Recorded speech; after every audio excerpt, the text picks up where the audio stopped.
I never really liked the Spice Girls. I preferred the Rolling Stones. So thank you for inviting me, Richard, to be here. A lot of my friends from Arm, Tudor is one of the founders in the room. I lived through all these other generations that you've spoken about, these decades.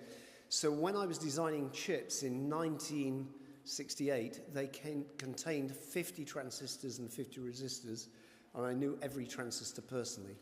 Today, in your mobile phones, there's billions of transistors. So part of what's happened is Moore's Law, more transistors on a chip with software doing great stuff.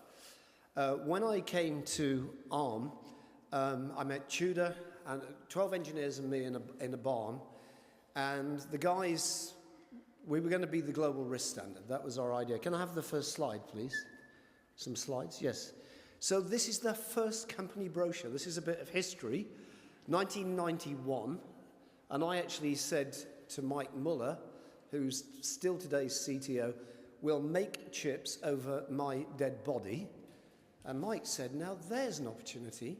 And the good news is I'm still alive and ARM never made chips. But what that says is, it was Acorn who invented the ARM architecture. Herman and the team did the first ARM chip, the ARM1. It worked, okay?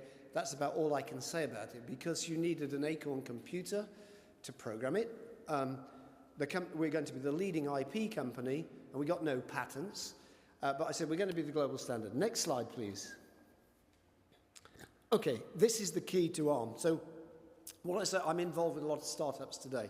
What I say to the startups is, you've got to be the world's best to succeed.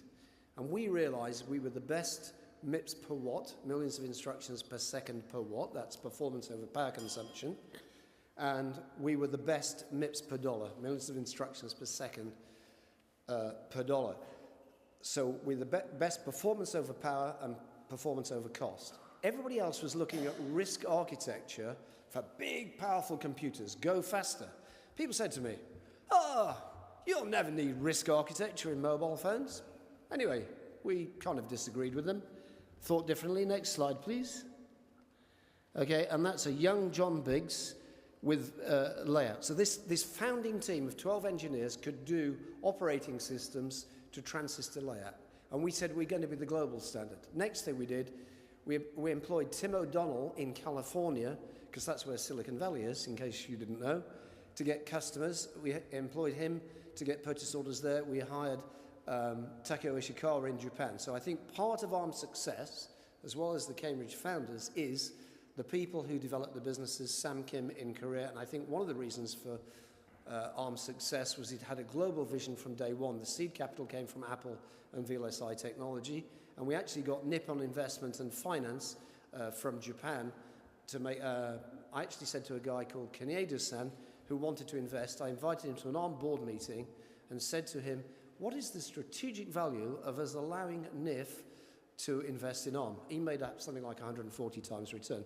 So he was quite happy. Then he invested in Element 14. So, and why did we not make chips, by the way? I had worked for Motorola, and I'd seen 5 economic downturns. And in the chip industry, it's boom to bust.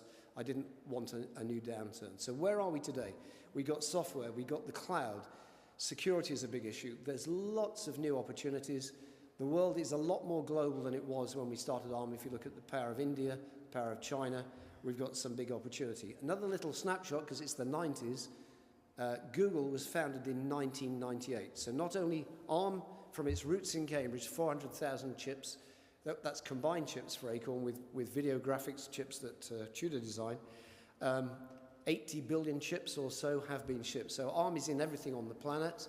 That was quite nice to see that happen. I particularly enjoyed being I was actually in Morocco seeing poor people using mobile phones to improve their life. That made me feel pretty good that that chip was in there. So the ARM is the most prolific chip. It's been bought by SoftBank, c'est la vie, as they say. See what happens.